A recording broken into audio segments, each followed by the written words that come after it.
কোরআনের এই আয়াত আমরা সবাই জানি, লাকাদ কানা লাকুম ফি রাসূলিল্লাহি উসওয়াতুন হাসানাহ। আল্লাহ রাব্বুল আলামিন রাসূল করিম সাল্লাল্লাহু আলাইহি ওয়াসাল্লামের জীবনে রেখেছেন আমাদের জন্য উত্তম আদর্শ।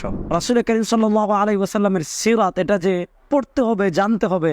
যেহেতু তিনি আদর্শ আমাদের জন্য, তার জীবন আমাদের জন্য আদর্শ, সুতরাং তার জীবন সম্পর্কে জানতে হলে তো আমাদেরকে সিরাত অবশ্যই পড়তে হবে। সিরাত এমন একটা শাস্ত্র, যে শাস্ত্রে লেখালেখি কখনো শেষ হবার নয়। বাংলাদেশের অন্যতম অভিজাত প্রকাশনী কালান্তর প্রকাশনী থেকে আমার হাতে দেখতে পাচ্ছেন 3 খণ্ডের একটি সমৃদ্ধ সিরাতুন নবী সাল্লাল্লাহু আলাইহি ওয়াসাল্লাম, যেটা মূল কিতাব ডক্টর আলী আস-সাল্লাবি আরবিতে লিখেছেন। আমাদের জন্য রাসূল করিম সাল্লাল্লাহু আলাইহি ওয়াসাল্লামের সিরাতের নানা দিক আমাদের সামনে নিয়ে আসছে। ডক্টর আলী আস-সাল্লাবির এই সিরাতুন নবীর উল্লেখযোগ্য অংশ আমার পড়ার তৌফিক হয়েছে আলহামদুলিল্লাহ। শেখ সাল্লাবি যে কাজটি করেছেন, যে রাসূল করিম সাল্লাল্লাহু আলাইহি ওয়াসাল্লামের পুরো জীবনটা একটা আরবিতে বলে খুতবা, একটা স্ট্রাকচারের ভিতর নিয়ে আসছেন, এবং এক একটা শিরোনাম দিয়ে, শিরোনাম থেকে উপশিরোনাম দিয়ে খুব সহজেই রাসূল করিম সাল্লাল্লাহু আলাইহি ওয়াসাল্লামের জীবনের যে কোনো ঘটনা বা যে কোনো দিক, এটার উপর পর্যালোচনা, এটার থেকে কি কি শিক্ষণীয় বিষয় আমাদের রয়েছে, এটার থেকে কি কি ফায়দা আমরা লাভ করব, শেখ আলী আস-সাল্লাবি হাফিজাহুল্লাহ পুরো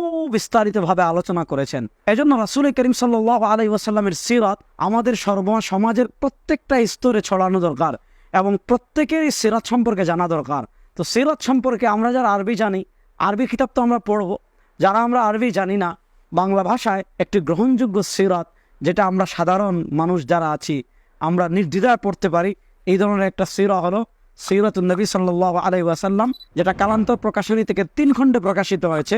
আমরা রাসূল করিম সাল্লাল্লাহু আলাইহি ওয়াসাল্লামকে জানার জন্য, তার জীবন ধারণ করার জন্য, তার জীবন সম্পর্কে বিস্তারিত জানার জন্য আমরা এই কিতাব পড়ব, এবং বিভিন্ন অনুষ্ঠানে যারা আমরা কিতাব উপহার দেই, আমরা এই কিতাব উপহার দিব।